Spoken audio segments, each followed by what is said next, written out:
I feel like I'm not really allowed to comment on this game as a Knicks fan. I'm still gonna do it though. I still can't figure out if I'm happy or sad that I missed this game, because on the one hand, you hate to miss a great finish. Great finishes are always so fun to watch, and that was literally one of the most chaotic finishes I've ever seen. But on the other hand, like, health and my physical well-being and stuff.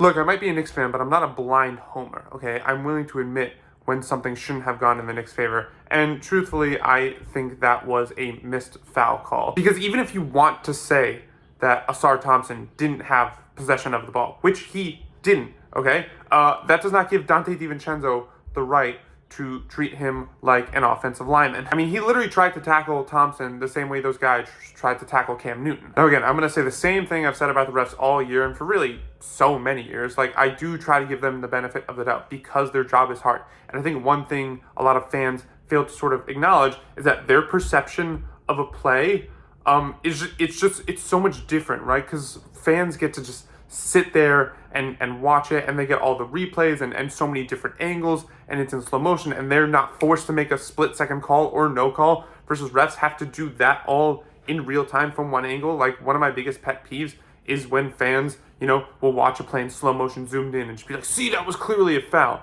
So, like, it's tough, and so, like, I do think it's sort of a similar thing with this play, where, like, everything's just so chaotic, and maybe the ref that was closest to it, like, was focusing more on the fact that Thompson didn't really have so much control of the ball. The hypocrisy, though, for fans who watch so much basketball is that we've seen, a lot less contact on a loose ball get called for a foul. Like, it just speaks to the overall hypocrisy of the NBA as a whole and the way the refs are as a whole. It's hard to keep talking about this because we keep talking about this, because it seems like every couple of weeks there's a new play or new technical foul that just really makes us hate the refs even more. And this felt like it was one of those plays again. And now the whole conversation starts all over again about how the NBA needs to do something about the refs. Adam Silver needs to do something about the refs.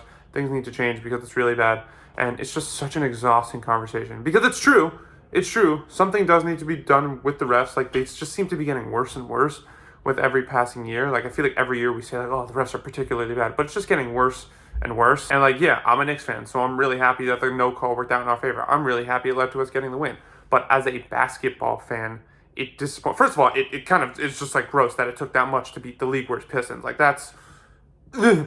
But like, as a basketball fan, it's definitely disappointing when games, end like this, when it's controversial and there's something that maybe should have been done differently. And it's just like, you don't feel like, again, like when the refs sort of become the main character, and that feels like it's happening a lot this season. And yeah, I'm definitely excited about the win.